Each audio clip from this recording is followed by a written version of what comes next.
You're listening to the Elvis Ultimate Fan Channel podcast, the channel that is devoted 100% to the life and career of the biggest selling recording artist of all time, with your host, Steve Francis.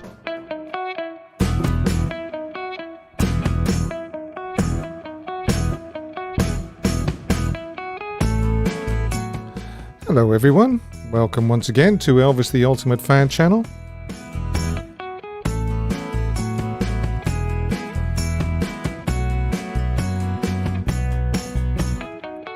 And let's see, what have we got coming up for you tonight? Yes, we have got Elvis Fan of the Month quiz. We've got This Day in Elvis History. And we've also got my Song of the Week.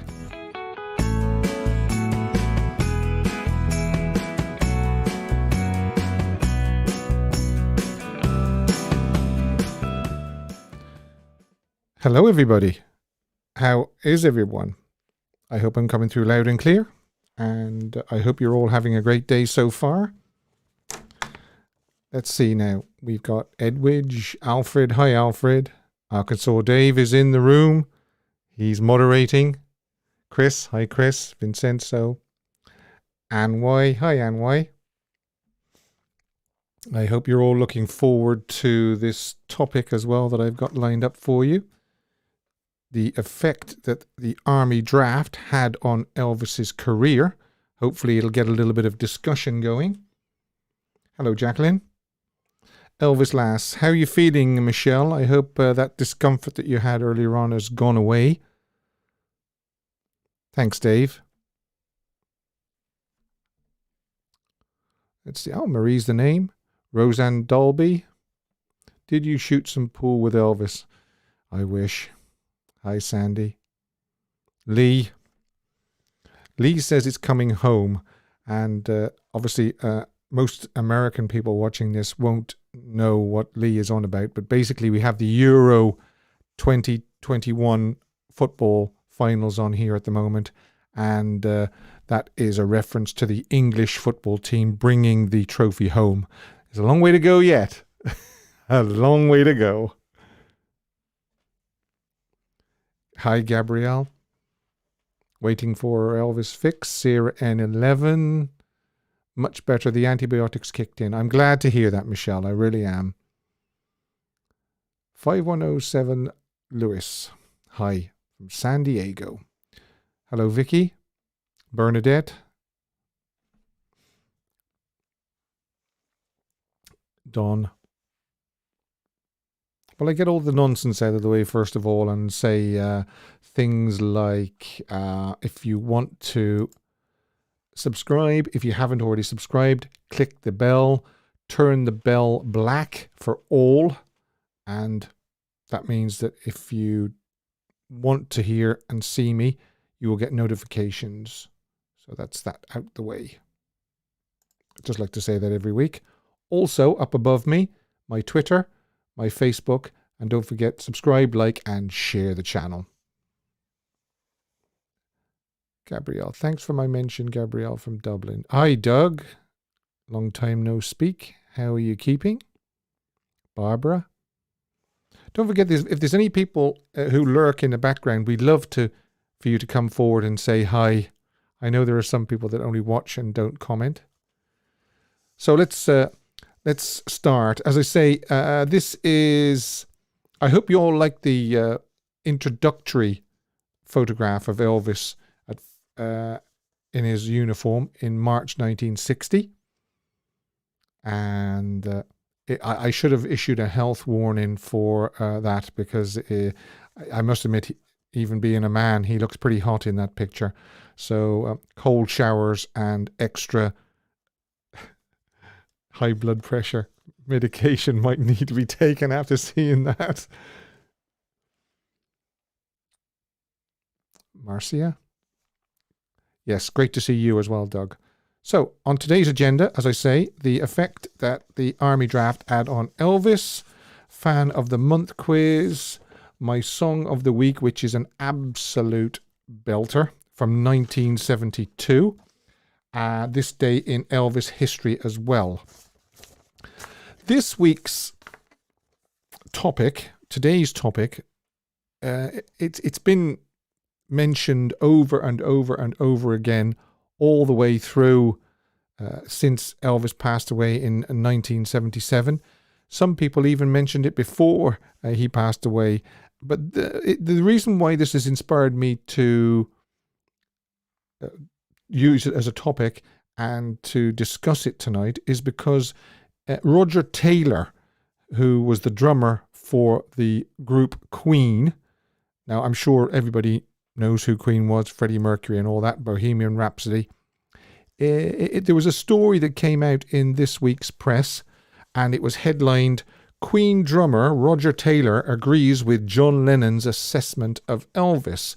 So I thought, I wonder what this is all about. And basically what it was about was the blurb went, Elvis Presley influenced many classic rock bands, and in an exclusive interview with the Express newspaper in England, Queen drummer Roger Taylor agreed with the Beatles' John Lennon's overall assessment of Elvis. So that kind of got my attention. And basically what they are saying is Elvis's early career would go on to have a profound effect on the bands that followed over the next couple of decades. Well, I actually think that not just over the couple of decades, the 50s, 60s, 70s, but I even think to this day that Elvis, he has an effect and he influences people to this day. Roger Taylor told the Express newspaper, I think Elvis influenced everybody. I was very young then, only just beginning. So obviously he's talking about the 1950s. He was so fantastic in the very early days and so mesmeric. If you watch the early footage of him performing, he was just fabulous. Well, I think we all agree with that. But I don't think it should just be the early days, the 50s. What about the 60s and 70s? You couldn't take your eyes off him. That's one of the reasons why we watched his films. It wasn't just to watch his films, but it was to see Elvis, to watch him, just to look at him. Okay, so let's put that little bit to bed. Then he says, however, in 1958, the king was called up for 2 years in the US Army service in Germany. Okay. It was after this that the Queen drummer thought it all went downhill for Elvis.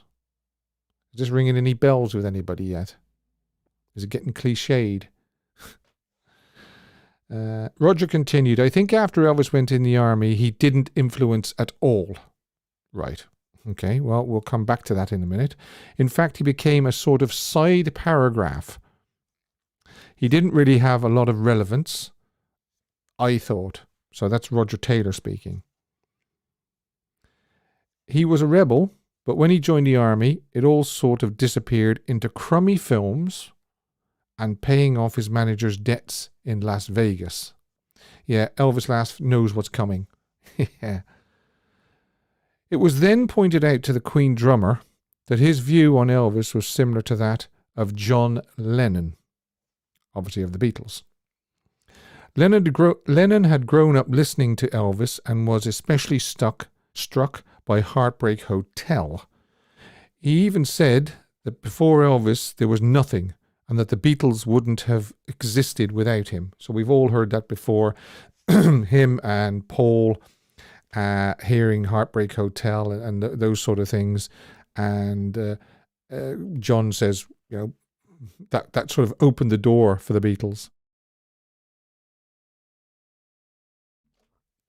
And he even goes as far as I said, to say that there would be no Beatles without Elvis Presley. So that's a monumental admission that without Elvis, we'd be going, who? Beatles? It would be like the film Yesterday, where there was only one person in the whole world that knew about the Beatles. Nobody else knew about the Beatles. He, however, in one of his final interviews, this is John, just 2 days before his death, John said that joining the army was the big turning point for how he viewed his idol. He told BBC Radio 1, that's the radio station in England, when Elvis died, people were harassing me in Tokyo for a comment. And he says, Lennon added, he died when he went in the army. That was when they killed him. The rest of it was just a living death. Okay, strong stuff. I'll repeat that. He died when he went into the army. That's when they killed him. The rest was just a living death. The 40-year-old felt that his military service was the equivalent of Elvis going into a monastery to withdraw. But he says it wasn't like going to a Zen monastery or going to India to meditate. Of course, that's what the Beatles did, didn't they? They went to India to meditate. After being told of John Lennon's overall assessment of Elvis, Roger replied, "I couldn't agree with John more." Okay, John Lennon also said Little Richard was better than Elvis, and I'd have to agree with him on that too. That's what Roger said, not me. And then, right at the very, very end of the article, almost like an afterthought, it says, next summer, Baz Luhrmann's Elvis biopic will follow Queen's Bohemian Rhapsody movie. The blockbuster will star Austin Butler as Elvis and Tom Hanks as manager Colonel Tom Parker. So there you go. Is that somebody else just looking for another 15 minutes of fame? So he thought he'd come out and agree with John Lennon on John saying basically that after 1958, there was no Elvis. Right, so let's have a little bit of a discussion about that. Basically, the discussion what I want to add to the discussion is that it might have changed the dynamics of Elvis when Elvis went into the military service. It might have changed the dynamics of his career. It certainly didn't end his career. Of course, I could say something like, well, between 1960 and 1967, he just made those beach movies and so forth. But let's not forget the 2 live concerts he did in 1961. Let's not also forget some of the really, really good top-class movies he made.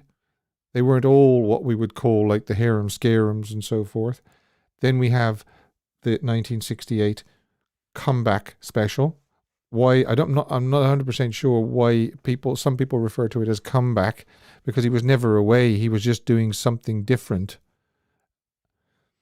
Then obviously we have the 1969 American Sound Studio sessions, which, as we know, were absolutely fabulous, reinvigorated his recording career.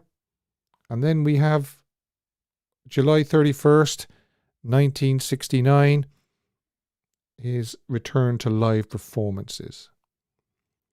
Now, there are some things that I think were detrimental to Elvis, more on a personal basis than his career.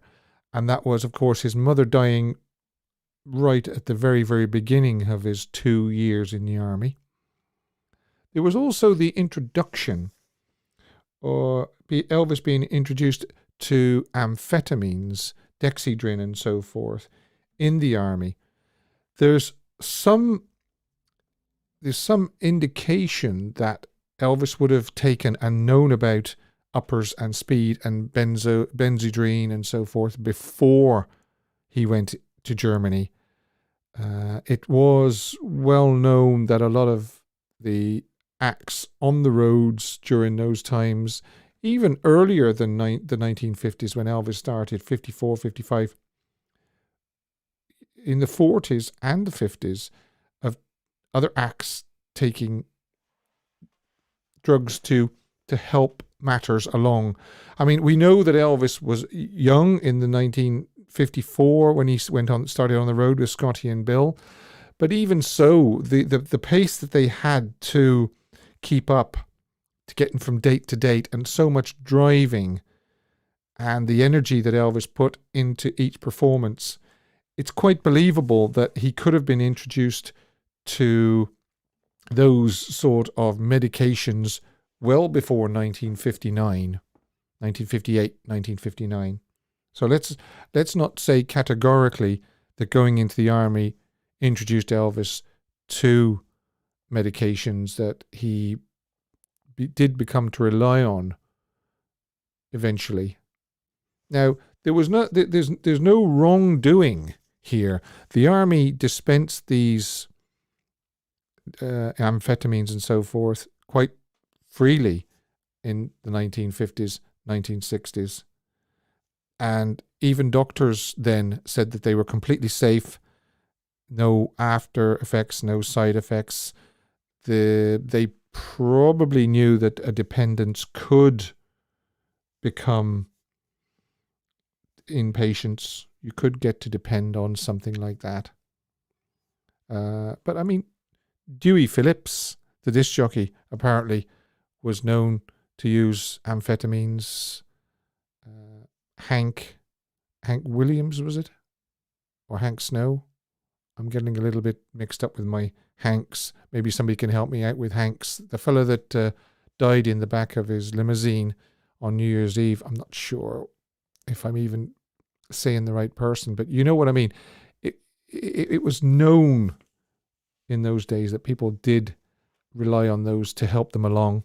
And as far as they were concerned, there was no harm in them. So I believe that it changed the dynamics of Elvis's career, but it didn't end it. To say that, well, Sarah N is saying Hank Williams. I think it probably was Hank Williams. You develop a tolerance where you can start with just one giving you the same buzz or the same lift. You then need two and maybe three. And don't forget, Gladys was on those sort of tablets as well from her doctor. They were legal. She got them from her doctor. And Elvis there's people that think that maybe Elvis could have helped himself to Gladys's pills. So I'm not accusing, I'm not pointing any fingers and saying that it was wrong for what was being done in the 50s and what the army did in the 1950s as well to keep them on watch. Exactly. Benzo was legal in the 50s. Exactly. Hi, Danny. So there you go. What do people think about what Roger and John Lennon said? I would definitely say the army draft had an effect on his career, but how detrimental it was, is open to everybody's interpretation, their own interpretation. I think that what John Lennon said, and then what Roger Taylor has said, he's backing up John, was exaggerated. To say that his career was over as soon as he came out of the army, it was exaggerated. We know that the colonel decided that, right, live appearances, we're not going to worry with live appearances from now on, Elvis. We're going to do the movies and the soundtrack albums. Easy, quick money, and very little effort for Elvis. And that's that. But I don't think that him going in the army or coming out of the army changed what the path that Colonel Parker chose. If Elvis hadn't have gone in the army, I still think Colonel Parker probably would have knocked the concerts on the head, and he would have gone down the movie route. It's just that for 2 years he couldn't do anything. And I've always said I have my opinions on Colonel Parker, but I will say one thing. He did a heck of a job keeping Elvis relevant in those 2 years. Anybody else that would go just off the radar for 2 years, especially in 1958, 1960, when it was a lot harder in those days to keep somebody in the public eye. It's easier now with the technology we have and so forth to keep people in the public eye. But so he kept Elvis's. I mean, the fans did as well. The fans didn't forget him, but Colonel Parker made sure that the fans wouldn't forget him. Roger Taylor is just trying to be in the news. The Daily Express Online daily publishes news on Elvis, and people would read this. Yeah, there's a few tabloids now that actually make a point of publishing something like this nearly every day. And they also tend to rehash it as well. I wouldn't be surprised if maybe 6 or 7 months down the line, they republish this story again, but just put a different headline on it so as people will click on it. Now, I could offer some of my YouTube videos for them to talk about, and they are positive. As you know, my videos are positive, but they probably wouldn't touch them. Yeah, I could offer my Barbara Hearn interview, for instance, which I thought was an absolutely splendid interview, not because I did it, but just because of the things that Barbara said and came out with.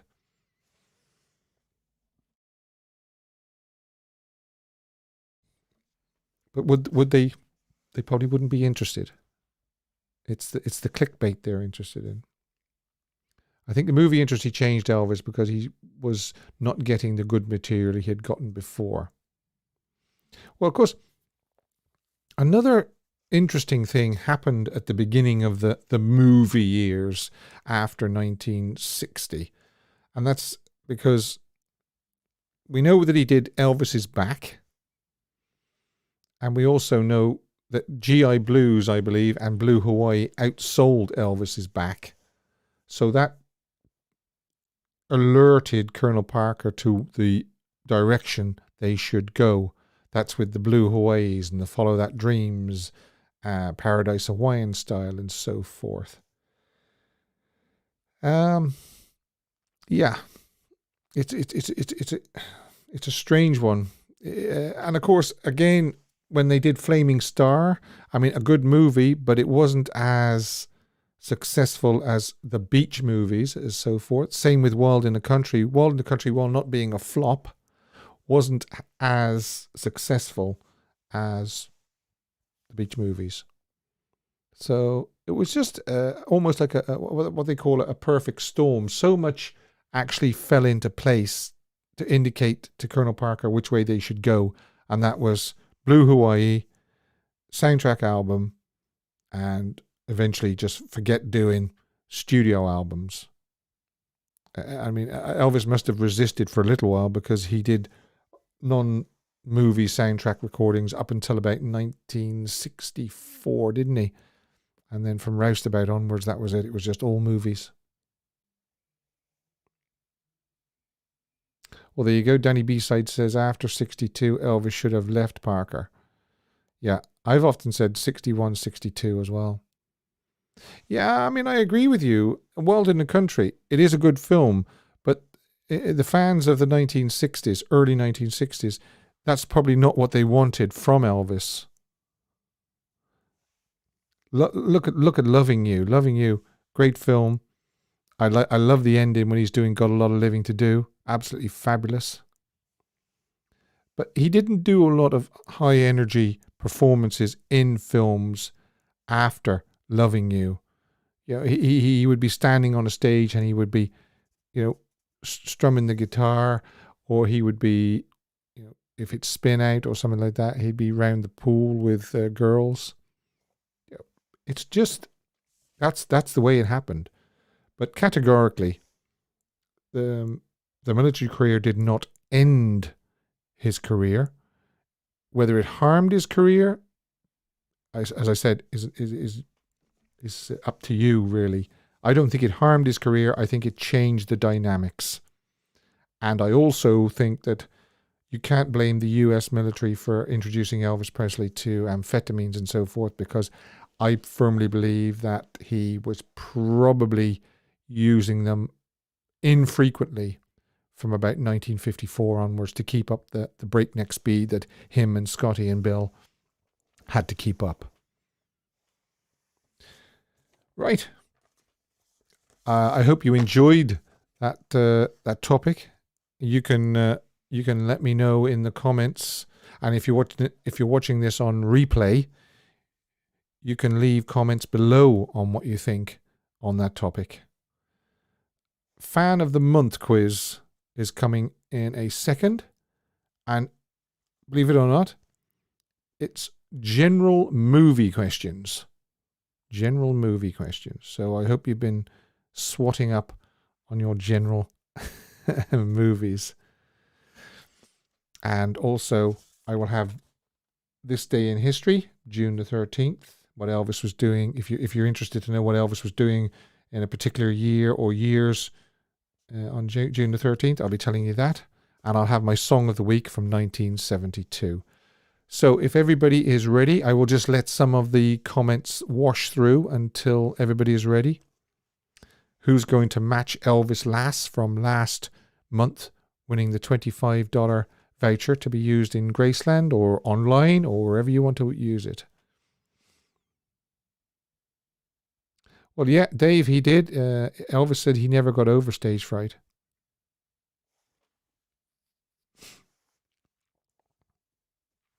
I am going to have to go to the other page so that I can make sure that I see the right comments in the right order. Don't forget, you need to select live chat, not top chat. Michelle says, yay, general movie questions. Ready, ready, Teddy. Okay, put your brains in gear.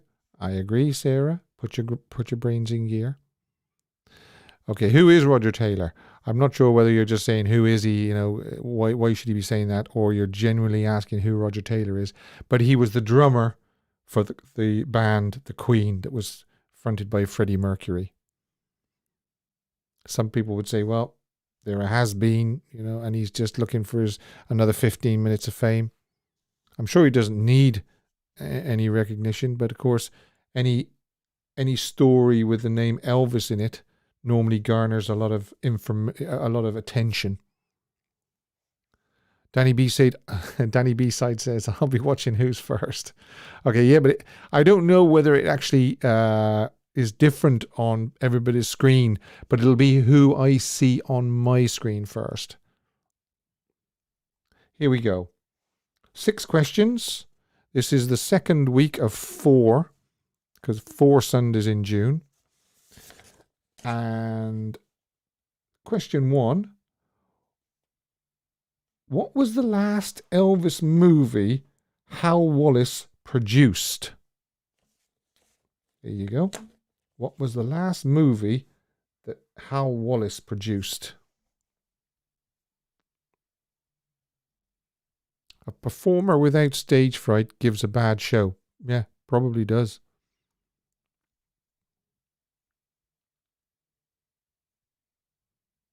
Just watching to see whose name comes up first.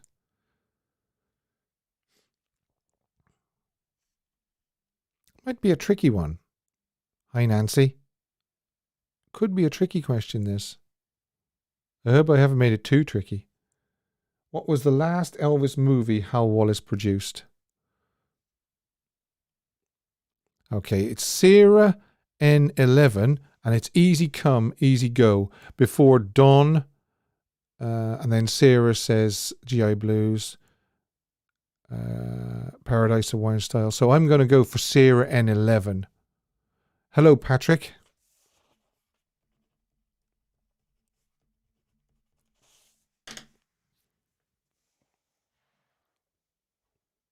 Aisha, you're correct. It was Easy Come, Easy Go.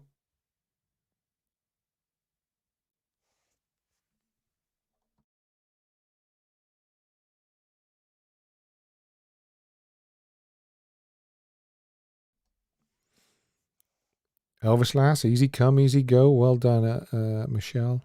Yeah, JC22, they're all coming through now.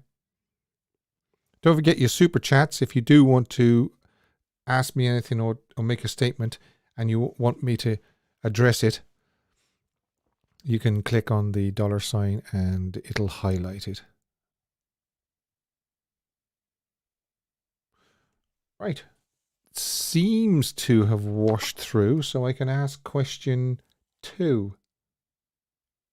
Oh, yeah. The other side of the coin is, what was the first Hal Wallis production? There you go. What was the first Hal Wallis production, Elvis film production? Don says, way to go, Sarah. Yes, congratulations, Sarah. I was watching Charo the other day. Yeah, I was too. Deb Smith, easy come, easy go. Sarah N11 said that was a tricky one. Yeah, good. I'm glad. I don't like to make them too easy. Loving you, Sarah N11. Oh, Sarah's on a roll. Follow that dream, no. Sandy, well done, Sandy. Patrick, no, wasn't King Creole. No, Roseanne, it wasn't Girls, Girls, Girls. Don's got it right as well. By the way, you know, I should really be giving people a...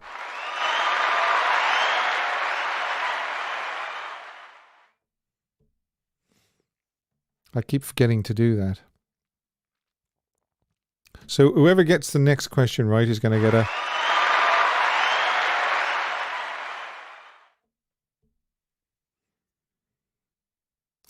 Danny says Sarah Boom. Yeah. Sarah's on a roll. Deb Smith, loving you, correct. Chris says, well done, Sarah. Yeah, it's 2-0 to Sarah at the moment. Sarah 2, everybody else 0. The question 3. Get those fingers ready. Get those fingers ready. Who was Elvis's female co-star in Speedway? Now that's gone the other side of the coin now. That's nearly too easy. Who was Elvis's female co-star in Speedway? Hi, Steve S. Yes, loving you. Is anybody going to meet Sarah N11, or is she going to do a whitewash? 6 out of 6. I think Danny B-side did that one week. No, Anna, Nancy Sinatra. Look at all those Nancy Sinatras.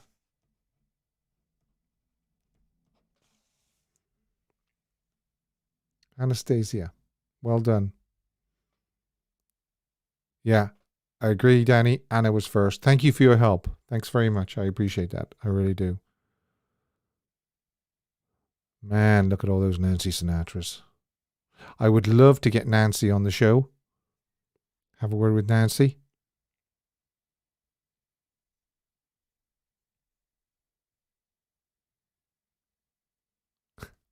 Doug says Frank Sinatra. I love it. Okay, here we go. And sticking with Speedway, who was Elvis's male co-star? I don't know whether that caught you out really quick. I went into question 4 very quick then, didn't I? Chris says, God, I've got one right. I like it. Who was Elvis's male co-star in Speedway?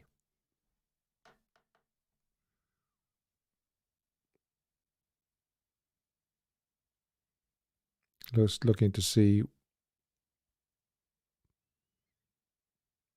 Bill Bixby, Nancy Shank.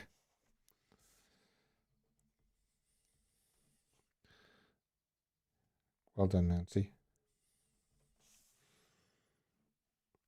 I hope everybody, well, not everybody, but I'm sure a lot of you would have checked out my song of the week the other week, which was "Who Are You, Who Am I," where he sings to Nancy in Speedway.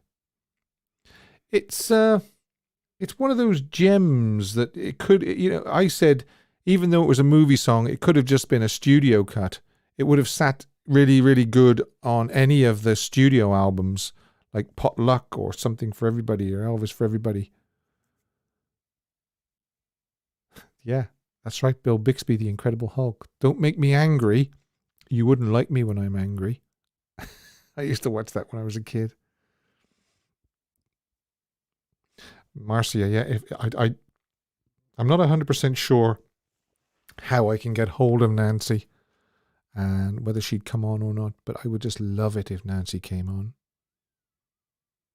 She strikes me as a lovely lady, really lovely lady. Who Are You was a favorite from the film. And what a fantastic sax solo. The lowest sax solo I've ever heard from Boots. Just lovely, lovely. And Elvis's voice is like velvet on it. Just so you don't think I don't know anything about Elvis. We know you do, Chris. We know you do. Nancy is on Instagram. The only trouble is, I'm not on Instagram, believe it or not. Me personally, and also the channel is not on Instagram. If anybody's on Instagram and would like to get a message to Nancy, telling her how great this channel is, and if she'd like to speak to me on it, I'd be much appreciated. Much appreciated. Right. This might be a tricky one. This might catch some people out, but it's an either or. Which movie was released first, Viva Las Vegas or Kissing Cousins? Okay, so VLV or KK. Which movie was released first?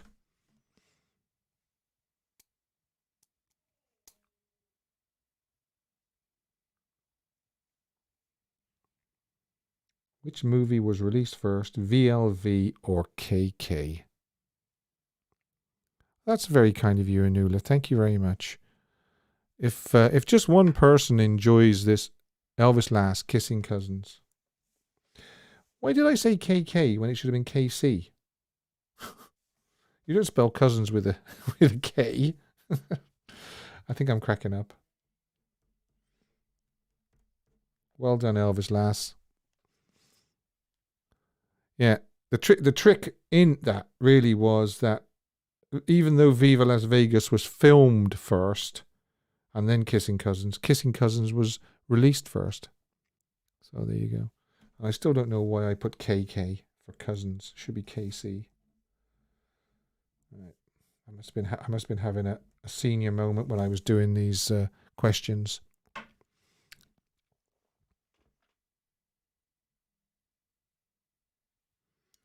So far we have Sarah N11 2, Anna 1, Nancy Shank 1, and Elvis Lass 1.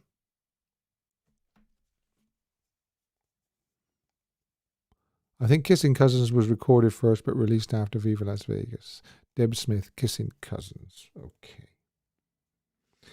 And finally, and I actually mentioned this movie earlier on when I was talking about the main topic. What were the two working titles of Flaming Star? So if you can give me the two alternative working titles for Flaming Star. Whoever gives it me first.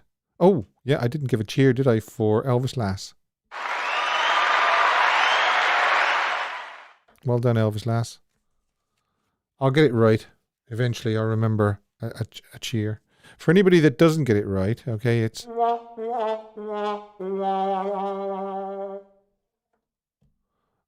Okay. Anna, Black Star. Well done. Yeah, it was Flaming Lance or Black Star. Actually, I've got to go with Sarah N11 because I actually said what were the two working titles for Flaming Star. So I'm going to go for Sarah N11, if that's okay, with Anna and Elvis Lass.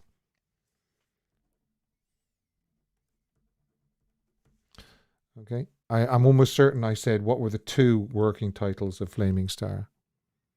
Black Star and Flaming Arrow.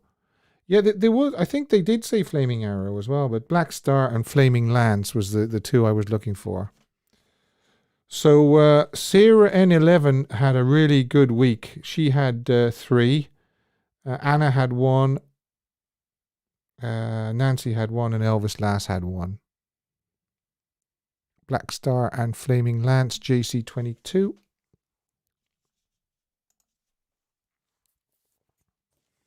I would have preferred Black Star. Definitely.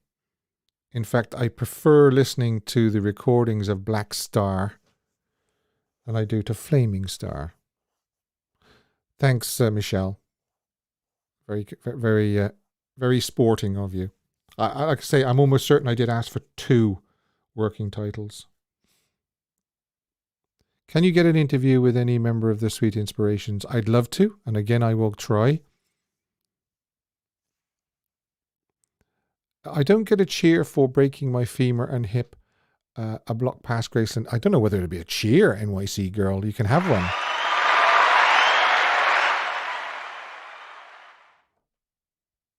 But it would be more of a, one of the, surely, if you broke something. Yeah, I know, Lee. Yes, in Girls, Girls, Girls, he walks past a theatre and it's advertising Blue Hawaii. It's very, very, very, very good. Very, very good. Sissy Houston would be a good interview. I agree. I'm not sure where I can get hold of her, but I will make an effort to try and get hold of her.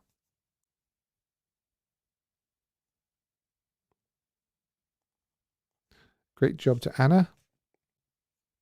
I don't like the song Flaming Star. I like Black Star better than Flaming Star. I'm not too sure why they changed it. It was a long time before it was changed from Black Star to Flaming Star. Is Nancy really 81? Wow. Wow. Yeah, femurs are hard to break, and I would imagine they're hard to set as well. So you have our sympathies there.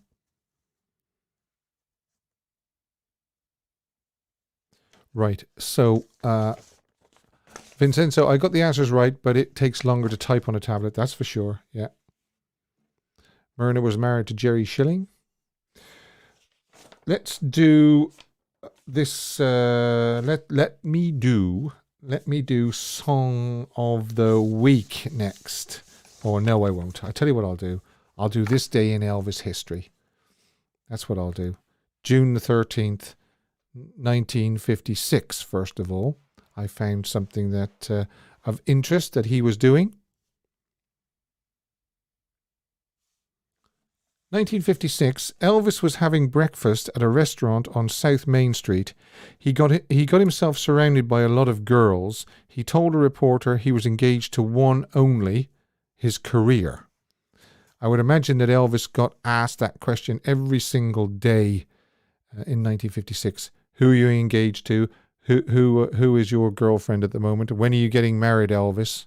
So that was a very good answer, wasn't it? I'm engaged to only one, my career. 1959. At the beginning of a 15-day furlough, Elvis travelled to Munich and Paris with Lamar, Rex Mansfield, and Charlie Hodge. In Munich, Elvis visited old friends at the Moulin Rouge. In 1960, June the 13th, 1960, he was working on GI Blues. 1962, Elvis spends time at Graceland and is seen around Memphis relaxing between the making of Girls, Girls, Girls and It Happened at the World's Fair. So on this day in 1962, Elvis was having a bit of R&R and enjoying himself in Memphis, as young men do. 1964, working on Girl Happy, the movie Girl Happy. 1965, they were putting finishing touches to the movie Frankie and Johnny.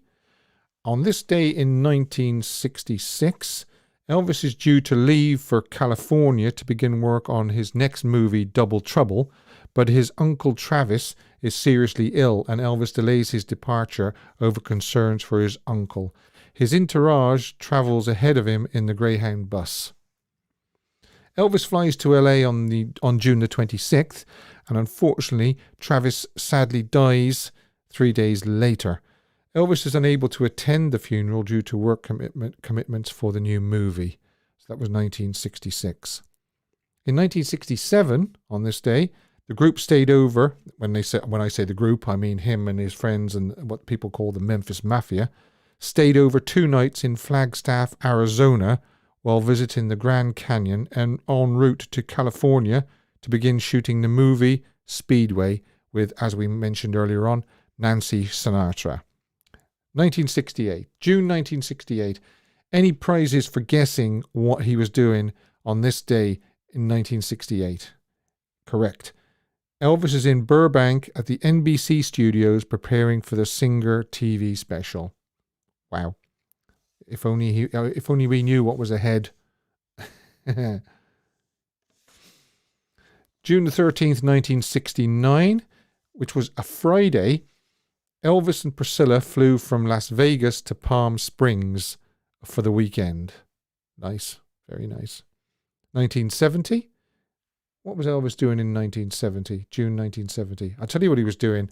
He was R&R at Graceland before flying to Los Angeles in July to begin prep for his summer festival in Las Vegas in August and the shooting of the documentary movie That's the Way It Is. 1971. The press report that the stretch of Highway 51 that runs past Graceland will be named Elvis Presley Boulevard on this day in 1971. 1972, Elvis performed at the Roberts Municipal Coliseum, Evansville, Indiana, to 11,500 fans. I wonder if there's anybody watching tonight that was at that concert. Wouldn't that be great? 1974, Elvis flew into Memphis before taking off on his third tour of 1974.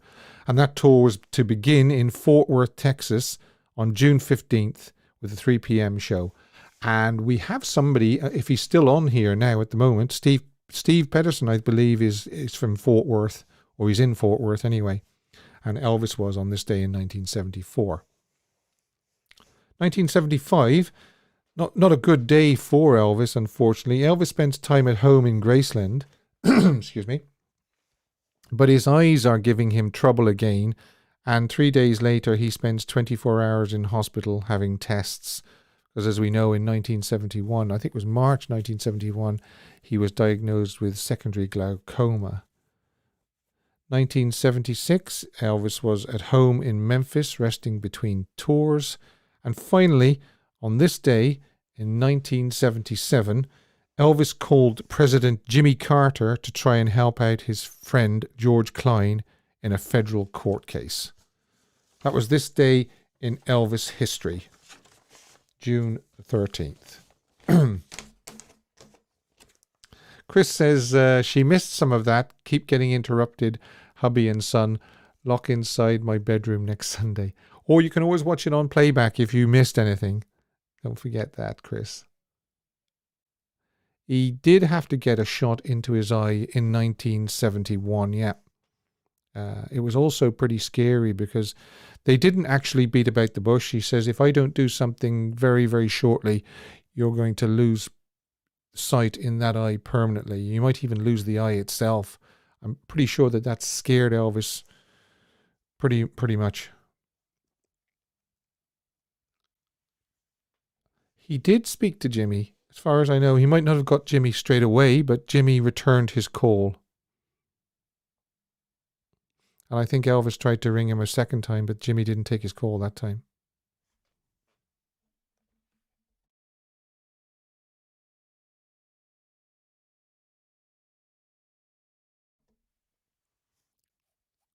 He might have got Jimmy's son the second time. I've really been looking forward to sharing my song of the week with you this week because I think it's an absolute brilliant song. Of course, it has to be up there to be my song of the week. It's a song written and originally recorded by Mexican songwriter Armando Manzanero in 1968. I think I said that right. The original title was Somos Novios. The song was adapted in 1970 by Sid Wayne, who wrote original English lyrics set to the music. The song by Manzanero was inducted into the Latin Grammy Hall of Fame in 2001. Okay, you probably don't know what it is yet. If I say that Perry Como's version reached number 1 in April of 1970, you might now know what it is. Elvis recorded this version on stage at the Las Vegas Hilton on February the 16th, 1972, and was released on his 1973 album Elvis. It was also included on Elvis's 1975 compilation album, Pure Gold. The song is It's Impossible. Like so many other songs that Elvis covered, he made it his own.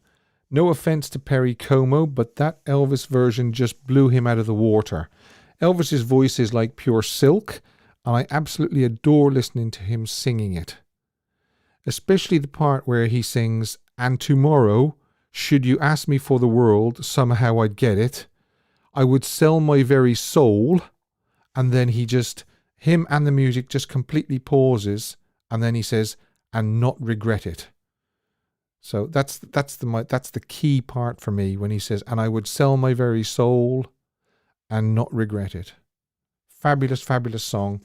And that is my song of the week for this week. And as always, I will put a link in the description box below. You click on that link and you can listen to it. Sandy says, "I love It's Impossible." So do I. Let's see who else thinks that is a good choice.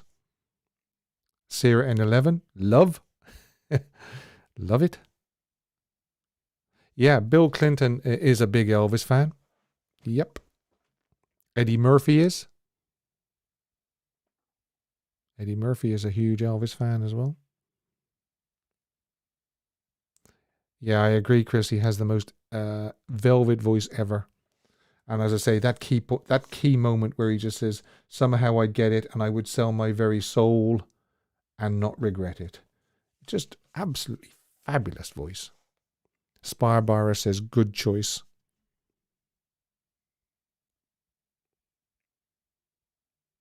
The whole album is so underrated, and especially that song. That song, "It's Impossible," is completely underrated. And as I say, no disrespect, but he just completely blows Perry Como's version out of the water. Elvis did that so many times, didn't he? He covered a song and he just made it his own. Jam into Any Day Now in the background, Steve. Great song. Yeah, Any Day Now is another great song. Wouldn't be surprised if that makes, or another version of it, makes my song of the week one week. Donald Trump is a huge Elvis fan. Eddie Murphy dated Lisa Marie for a while. I didn't know that. Very good. It just goes to show, doesn't it? You learn something new every day. Michelle is going to Graceland in September. You're going to love it. You really are going to love it. I would imagine it is beautiful in Spanish too, yeah, to listen to it in Spanish. But Elvis's version is the definitive version, as he did with so many others. The Wonder of You, Tomorrow is a Long Time. Yeah. Bridge. I've said on here many times when Paul Simon heard Elvis singing Bridge Over Troubled Water, he says, "well, that's it. We may all give up now. How can we beat that? How can we compete with that?" Yeah, he did, Don. His voice evolved, didn't it? He said he wasn't good at doing ballads when he was younger, but his I mean, let's face it, Elvis could sing any genre, but I know what you mean. He probably didn't feel comfortable doing them when he was younger. Chris didn't know that either. I think there's a lot of material that is totally underrated. Yeah. I've got plenty of songs to come for Song of the Week. I've got so many to share with you and say, look, isn't this just brilliant, and how underrated it is. And if I can just introduce one person to a new song, if I've introduced one person to It's Impossible this week with the link below, then great, really great. I know most of you have heard it before many times.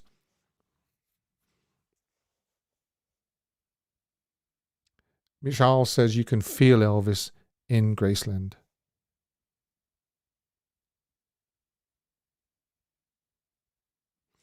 Yeah, there's people are saying we need more live performances of It's Impossible through the years. I don't think he did it that many times, I must admit. There's not much left in the can now, but what does seem to be coming out a lot over the last few weeks is well, not weeks, I mean recently, over the last few years, is the soundboard recordings and so forth, which is the recordings that obviously the mixing desk made at the Elvis's concerts. And while I'm on it, I must actually mention to you a page, an Elvis page, and his name is Glenn Page, actually. And if you check out his Elvis on here, on YouTube, his Elvis channel on here, he does remixes, and he also improves the sound of concerts. So Glenn Page, if you check out his page on YouTube. It was like the 12th of Never. Yeah, the 12th of Never was actually on a cassette, wasn't it? Last week I was driving on highway towards Wisbaden. Ooh, I even think I can feel his spirit there. I know anywhere where Elvis was, you can nearly feel his presence. Whether it's California, Memphis, as you say, Germany. It's almost like he left an indelible mark wherever he went. It kind of looked bad. Thought at least some of the family would have been there to receive it. Yeah, that's a whole new, that's a whole other topic, isn't it, Dave? I think. Vincenzo, I subscribe to Glenn Page's YouTube page. It's awesome. Yes, Glenn does a great job. Yes, I did, Bossa Nova. Glenn Page. I know it sounded funny. Glenn Page's page. He does. He improves the sound an awful lot on some of the concerts which weren't that great sound quality to start with, and he freshens them up and he remixes them and he just treats them lovely. He really does. So check out his page. Nice guy. Thank you, Sparbara.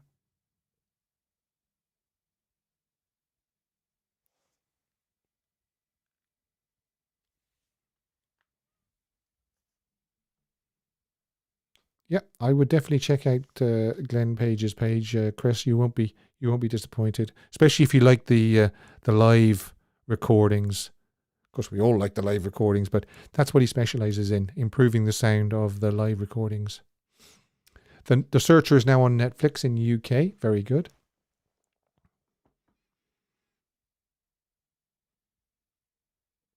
So if everybody is happy with that, my song of the week, Queen drummer Roger Taylor agrees with John Lennon assessment of Elvis. We covered that, and we did the This Day in History. So until Wednesday, I hope you can join me again when we'll have another topic. Don't forget, if you do want to support this page and this channel, you can buy me a coffee with the link below, or the link actually at the top of the comment section.